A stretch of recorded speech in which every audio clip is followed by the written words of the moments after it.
не мечтал, читая «Три мушкетера» Александра Дюма или смотря фильм по этому роману, так же, как герои этого произведения, виртуозно обращаться со шпагой? Ведь она придает ее обладателю красоту и благородство. Известно, что многие виды спорта проявились из аристократических развлечений прошлого, и фехтование не исключение. Когда-то на шпагах сражались дворяне и короли, а теперь этим занимаются люди по всему миру, а сам спорт давно признан на Олимпиаде. В Якутске вот уже 7 лет существует центр фехтования, которым руководит молодой тренер Ефросинья Волынкина. Еще. Готовы? Начали. Как она сама признается, фехтование появилось в ее жизни неожиданно. Ведь еще в школьные и студенческие годы ее главной отдушиной и основным видом активности был волейбол и, вы не поверите, бокс. Отучившись в Институте физкультуры и спорта СФФУ, Ефросинья поехала в Новосибирск специально обучаться мастерству мушкетеров. И после открыла в Якутии центр фехтования. Готовы. Начали.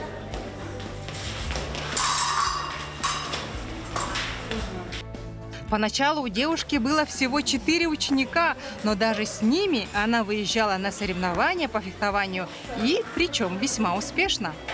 Я также являюсь параллельно директором сети фитнес-клуба «Сталь». К нам зашла очень молодая симпатичная девушка с просьбой арендовать помещение для детей по занятиям фехтования. Это была Волынкина Ефросинья, которую вы сегодня брали как раз интервью. Да? Вот. Она рассказала свою историю. Детей, в принципе, было немало. Дети занимались довольно-таки часто. 2 раза в день даже было. Да? У нас 3 раза в неделю, по 2 раза в день. Вот. И, в общем, никак не могла найти другое помещение. Как-то у нас прижились. И вот увидев вот эту, вот, скажем, любовь к спорту Ефросиньи и любовь к детям, я понял, что, в принципе, она в этом направлении уже давно занимается. И я думаю, что... И решил ей, в общем, поддержать. Вот, и финансово, и организационно, с этим моментом, с помещением в том числе. Вот, ну и согласился стать президентом федерации. Готовы? Бойцы готовы? На сегодня у Ефросиньи около 40 ребят, где самому младшему 6 лет, а самому старшему... Мы еще начали, да, мы еще с прошлого года решили открыть с Вячеславом Сергеевичем еще группу для взрослых, да. Поэтому у нас еще и взрослые занимаются, то есть это учителя, это врачи, это, ну, разные профессии у нас там на самом деле, даже нефтяники есть. А самому младшему ребенок сколько? Самому моему младшему 6 лет. Бойцу, да. А самому младшему бойцу, который участвовал в соревнованиях, 8 лет. Фехтование – это благородный и красивый вид спорта. Человек, занимающийся им, может почувствовать себя настоящим рыцарем, научиться терпению и выдержке. Также этот вид спорта тренирует выносливость и учит уважать противника. В зависимости от выбранного оружия подразделяется на фехтование на рапирах, саблях и шпагах. У кого шпаги? Вы делаете укол, у кого сабли, вы рубите, хорошо? Просто друг другу наносите удар, да. А я не так, не надо, да. Готовы? Бойцы готовы? Раз. Раз. Сабли, в моем понимании, до встречи с Ефросиньей и ее ребятами выглядели этакими кривоватыми длинными ножами, как у гусаров. И, собственно, я не была совсем не права. Просто называется она гусарская сабля. А в спортивном фехтовании сабли выглядят несколько иначе. Они тонкие, как шпага, и прямые. Разве что рукоять у них отличается. А вот сейчас можно вот хотя бы по внешнему виду, да, узнать, где шпага, где сабля? Да, конечно. Сейчас вот я держу, так как я правша, а для фехтовальщика это очень важно. То есть он может быть и правшой, он может быть и левшой, да. И получается, когда боец, спортсмен правша, даже сабля отличается у правши. То есть, получается, я вот эту сейчас положу. Получается, в правше, да, у правши гарда защищает полностью руку, да. То есть, если правша возьмет саблю левши, здесь она тонкая, рука вот открывается. То есть, при ударе соперник касается, а у правши вот, то есть, вот это вот гарда защищает. То есть, клинок, когда наносит удар, клинок не достает до руки соперника. А в шпаге, ну, видите, да, гарды совсем разные. Если здесь рукоять, то есть кисти рук, пальцы все закрывает. Здесь в данном случае у нас только закрывается вот. Здесь она открытая. Объясню почему. Потому что в шпаге делают укол. Эта часть тоже входит. То есть в эту часть могут нанести укол. Удар в сабле, укол в шпаге и в рапире. Потому что в шпаге и в рапире есть вот такой вот датчик. То есть датчик срабатывает только если соперник при уколе сильно нажимает, да, и, грубо говоря, у него вот кнопка срабатывает. Кнопка срабатывает, ток идет, датчик, аппарат показывает, кто нанес удар. А в сабле только при касании, то есть рубящие удары. Рубить, от слова рубить. Только вот касание, легкое касание, датчик сработал. Касание, датчик сработал. Здесь в данном случае у нас уже шпага. Бойцы у меня, и как видите, здесь разные бойцы. Левша и правша. Да, мы сейчас вам продемонстрируем, как. В шпаге проверяют, работает, ребята, подходим друг к другу и проверяем шпагу.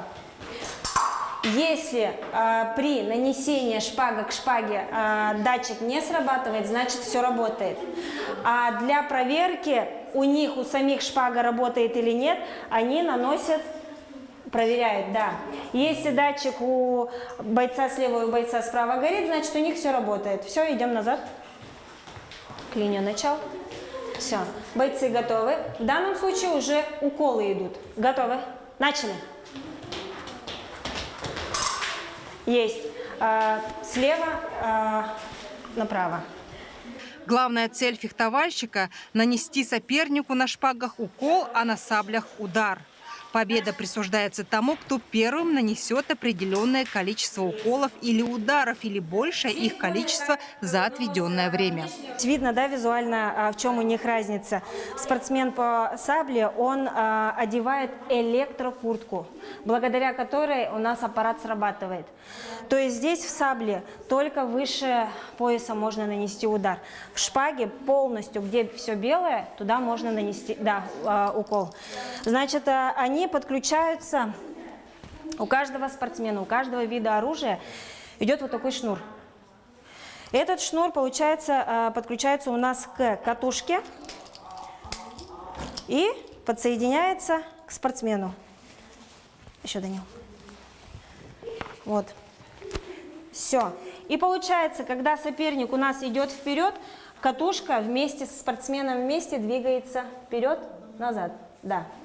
То же самое касается спортсмена по дисциплине шпага. Да. Тоже так же. Он подключается, и все то же самое. Поворачивайся. Нет, с этой стороны. Вот. Получается, для бойца в белом это колющие, да? Да. Удары, а для бойца в сером это Рубящие удары, да. Ага. Да. То есть уколы или удары, нанесенные фехтовальщиками, регистрируются электрической схемой. Она подает звуковой сигнал и зажигает лампу определенного цвета при касании соперника. Провода проведены через оружие фехтовальщика и его одежду. И судья оценивает уколы и удары, основываясь на показаниях регистрирующего аппарата и с учетом правила боя в каждом виде фехтования. Боец слева, когда наносит удар, у него горит зеленая лампочка.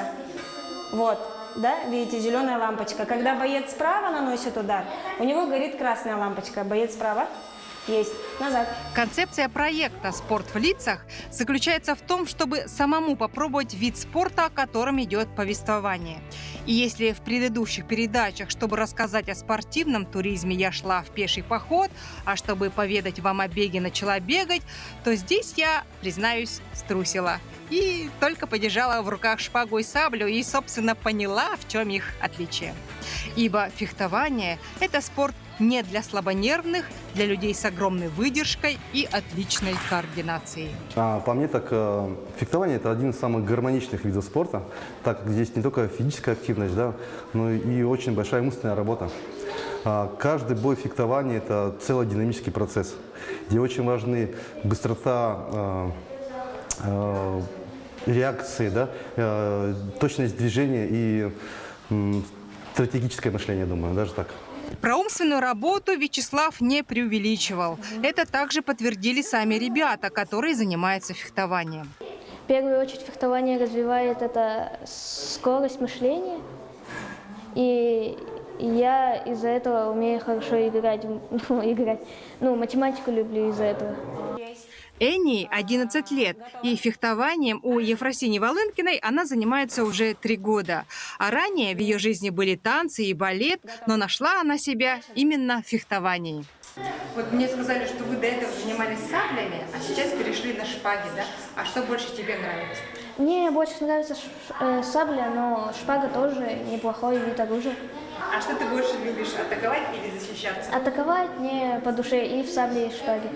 Если Энния больше предпочитает атаковать, то Дамир Вензель умело защищается. Мне, знаете, вот больше быть в защите, что тогда вот можно, когда он промахнется, можно нанести в свободную руку удар. А что тебе больше нравится, шпаги или сабли?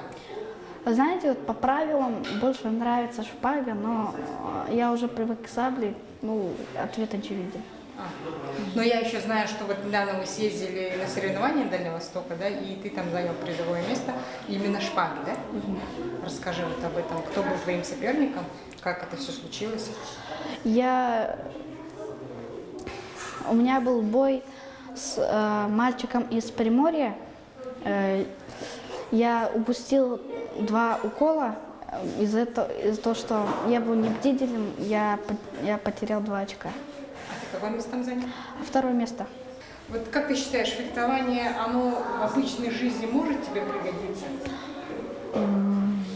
Думаю, да. А где? В каких ситуациях? Например, если бы на тебя бы напали вот люди, например, вот какие-то вот с палками, например, я бы взял бы палку и оборонялся бы умело. Вот, в то время как они бы били, пытались бы нанести удар. У Дамира 3-й юношеский разряд. Он призер первенства Дальнего Востока по фехтованию, которое прошло в ноябре этого года в Хабаровске. Якутию на этих соревнованиях представляли 10 юных мушкетеров в дисциплине шпага под руководством тренера Ефросиньи Волынкиной. Спортсмены завоевали 4 медали в личных и командных соревнованиях. Чемпионом Дальневосточного федерального округа среди юношей до 15 лет стал Натан Берсенадзе. Серебро среди мальчиков до 12 лет выиграл уже наш знакомый Дамир Вензель. Он же вместе с Яном Потаповым и Кириллом Поповым занял 2-е место в командном зачете. А сборная Якутии среди девушек Варвара Алексеева, Мария Алексеева, Эмма Васильева и Аделина Николаева завоевали бронзовые медали. И если наши герои Энния и Дамир пришли к фехтованию, попробовав и другие виды спорта, то у Вадима с Аялом увлечение мастерством мушкетеров появилось благодаря страсти к средневековью и рыцарским мечам. В детстве мне очень понравилось средневековье, рыцари, все эти мечи. И вот когда я узнал, что есть вид спорта, где этими самыми мечами надо сражаться, то я понял, что мне туда надо.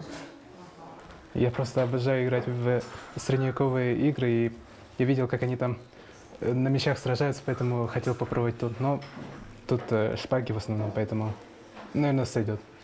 Действительно, кроме спортивного фехтования на шпагах, саблях и рапирах, есть еще историческое фехтование. В этом виде используются аутентичные техники ведения боя и реплики реальных оружий, а также сценическое фехтование. Это отдельная учебная дисциплина в театральных вузах, которая изучали и актеры Русского драматического театра имени Пушкина в обязательном порядке. Ведь в некоторые постановки включены боевые сцены. Да, в этом спектакле фактически всем мужчинам, актерам, которые работают с оружием, пришлось вспоминать азы фехтования, которые преподавались в театральных институтах. Это неотъемлемый предмет, сценические бои, фехтование, которые в течение 4 лет актеры проходят. Там начинают учиться со шпаги. Шпага – это основа. Фактически все фехтование, оно выстраивается именно на умении владения шпагой. Потом уже начинается сабля, шашка, мечи. Батальные сцены в спектакле – одни из самых зрелищных. Для этого актерам выделили очень много репетиционного времени, чтобы они могли вспомнить азы техники боя на мечах и освоить сценический бой. Мы имеем ни много ни мало меч, который называется каролинг. Это так называемый, понятно, что все мечи, с которыми мы работали, это мечи Средневековья. Каролинг – это меч викингов или же славянский меч, с которыми, собственно говоря, у нас актеры и работают. Вот. Он выглядит вот так. Это, сразу же оговоримся, что все оружие, с которым мы работаем, с которым приходится фехтовать, контактное фехтование иметь, это облегченное оружие. Да, внешне оно видится и имеет такую именно, скажем так, как настоящее, действительно тяжелое оружие, но по факту это дюралюминиевое оружие, облегченное. Конечно же, таким оружием может даже ребенок заниматься, работать. Вот, оно очень удобное, легкое и, конечно же, разного рода трюки. Вот сейчас на мне микрофон, боюсь просто микрофон еще обрубить. Можно делать все, что хочешь на самом деле. Вот, когда будет время у вас, у ваших детей, можно будет прийти, посмотреть вообще, что можно сделать вот с подобного рода оружием. Оппонент вот этого меча, каролинга, да, идет романский меч, который, в свою очередь, которым, вернее, в свою очередь, владеют у нас господа тевтонцы. Он вот выглядит уже вот так, немножко отличается от каролинга, но фактически это тот же средневековый меч, вот, более облегченный, кстати, чем каролинг. Он фактически невесомый, ну, для меня, для вас, может быть, он будет несколько тяжеловат. Вот. Но для ребят и возможности поработать именно, скажем так, вот в рукопашном бою и с мечом в руках, он очень удобен. А также для использования как в качестве дополнительного меча, когда вот мы подходим к самому интересному. Танк, или вернее, фактически такой бульдозер. Это мечи двуручные. Он также идет с фальшгардой. Здесь принят двойной хват, то есть 2 руками. Почему он двуручный, собственно говоря. Здесь есть определенная техника ведения боя. То есть это в основном колющие удары, а также верховые удары, то есть выше пояса в основном. Фактически, да, он и носился как копье, по сути. Если мы его вот поставим, допустим, то высота его будет больше 1,5 метра. Ну, данный меч это, ну, в пределах, он сколько, 1,65 м где-то. Благодаря победе во всероссийском конкурсе, объявленном проектом «Русские сезоны» при Министерстве культуры России, театр получил финансирование на масштабную постановку «Александр Невский». Спектакль насыщен боевыми сценами, для которых закуплено облегченное сценическое оружие средневекового образца. Так ли, какое оружие вам досталось? Несколько оружий было много. Когда мы вспоминали работали из того, что было из реквизита. Я работал с саблей из стали, из капитанской дочки. Вот. Но должен сказать, что она, например, тяжелее, чем вот меч рыцарский, да, рыцаря Тевтонского ордена. Вот. Ну, вот он сейчас пришел, он достаточно легкий, и это меня очень радует как исполнителя, потому что вес имеет, рука не сильно устает. Так, в постановке Александра Невски у персонажей несколько видов мечей, а в швейном цеху было изготовлено более 80 костюмов, отражающих эпоху знаменитого полководца.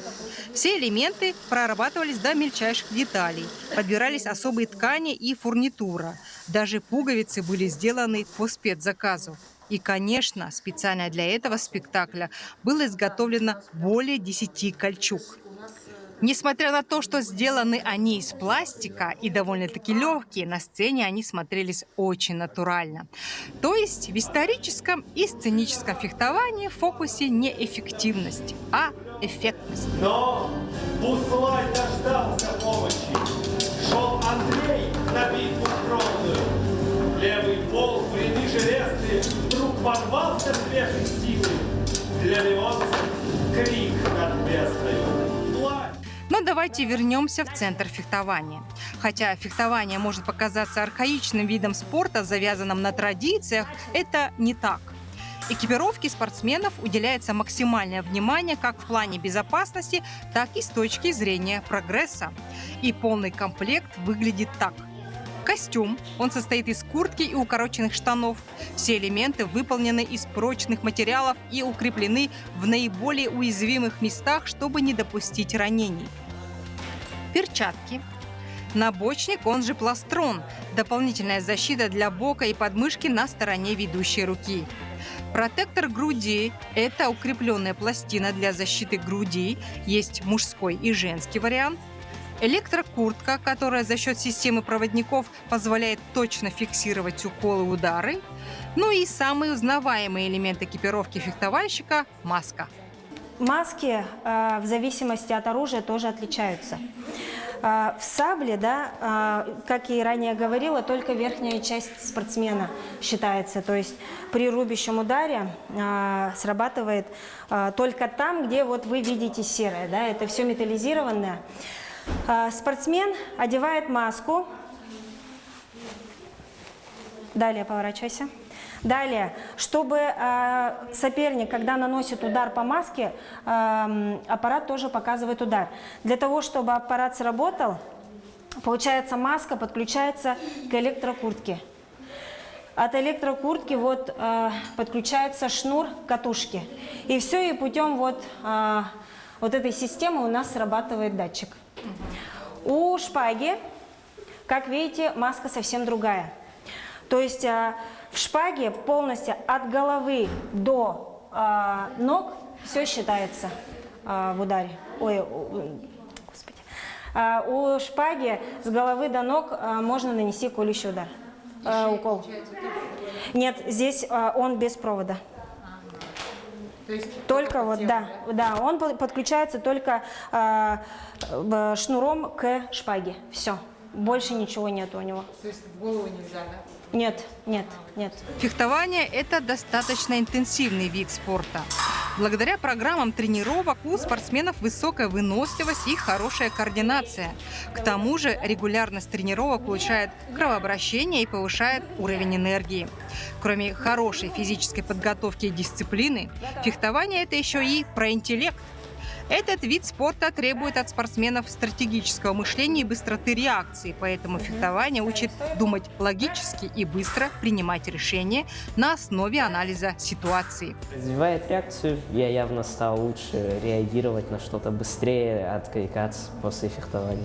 Ну и вспомним слова Энни, что благодаря фехтованию она стала лучше учиться по математике. А это в целом значит, что этот вид спорта как никогда очень хорошо подходит детям. У Ефросинии Волынкиной малыши начинают заниматься с 5-6 лет. К этим годам дети уже готовы концентрировать внимание, оттачивать шаг, слушать тренера и понимать, что от него требуется. Но перед записью в секцию очень важно познакомить ребенка с этим видом спорта. Родителям рекомендуется сводить малыша на взрослую тренировку, рассказать историю происхождения спорта или отвести его на историческое фехтование в театр, например, где он сможет увидеть всю красочность поединка. Шла на смерть, да в жизнь влюбленная.